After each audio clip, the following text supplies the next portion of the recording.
কুষ্টিয়ার বিখ্যাত ৩টি জায়গা থেকে আজকে আমরা ৩টি মোগলাই টেস্ট করেছি। কুষ্টিয়ার সুপরিচিত শিশির বেকারি, যেটা বাংলাদেশের সবাই মোটামুটি চেনে, শুধু কুষ্টিয়া না। তারপর ছিল মৌবন এবং তারপর ছিল জাহাঙ্গীর হোটেল। প্রথমে আমরা গিয়েছি শিশির বেকারিতে। তো প্রথমে আমি আপনাদের সাথে শেয়ার করব যে ওনাদের বিহেভিয়ার কেমন। শিশির বেকারির বিহেভিয়ার খুবই ভালো এবং তারা খুবই আন্তরিক অ্যান্ড অনেক বেশি রেসপেক্টফুল। যেহেতু অনেকগুলো মোগলাই একসাথে ভাজা হয়, সো তাদের ওখানে যাওয়ার পরে দেখি মোগলাইগুলো মোটামুটি ভাজা শেষ।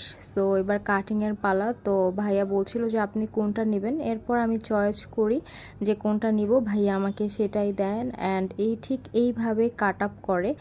তারপরে আমরা চলে গিয়েছিলাম মৌবন হোটেলে, যেটা হচ্ছে বঙ্গবন্ধুর সামনে অবস্থিত। যেহেতু মৌবনে অনেক বেশি ভিড় ছিল, বাট ভিড় যতটা না ছিল তাদের বিহেভিয়ারটা তত বেশি ভালো ছিল না। বরাবরের মতোই মৌবনের যে স্টাফরা থাকে তারা একটু রুড, তারা কোনো ধরনের আন্তরিক না। এরপরে আমি জাস্ট এখান থেকে একটা মোগলাই নিয়ে চলে এসেছি জাহাঙ্গীর হোটেলে। তো এটা হচ্ছে জাহাঙ্গীর হোটেল। এখন যদি বলেন যে আপু তাদের বিহেভিয়ার কেমন, আমি তাদেরকে বলবো যে তাদের বিহেভিয়ার খুবই ভালো। আর এই মামাটার কাছে গেলে সব সময় হাসি মুখে সে মোগলাই বানিয়ে দিবে।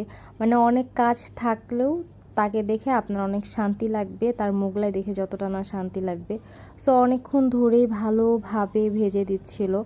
এখন হচ্ছে কাটার পালা। সো এই যে চাপাটা নিয়ে খুব সুন্দরভাবে এটা প্রসেস করে দিচ্ছে।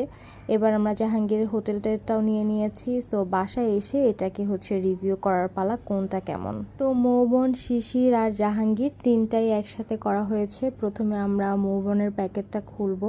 বাসা আসার পরে মৌবনেরটা এমন ছিল, তারপরে খুলবো শিশিরেরটা। শিশিরেরটা ছিল এমন। আর এরপরে জাহাঙ্গীরের কোনো প্যাকেট ছিল না, জাস্ট একটা পলি আর কাগজে দেওয়া হয়েছে। তারপরে এখানে শিশির থেকে মোগলাইগুলো বের করে নেওয়া হচ্ছে এক এক করে। অ্যান্ড শিশিরের খুব সুন্দর একটা প্যাকেট ছিল, তারপর মৌবনেরটা খুলে নিয়েছি। সো এক একটার সাথে এক একটা দিয়েছিল। And look at this. প্রথমে টেস্ট করব হচ্ছে শিশিরেরটা। আর শিশিরেরটা হচ্ছে একদমই লাইট। যারা লাইট খেতে পছন্দ করেন, মানে অনেক মশলা না বাট অনেক খেতে চান, তাহলে আমি বলবো হচ্ছে শিশিরেরটা অনেক বেশি বেস্ট হবে।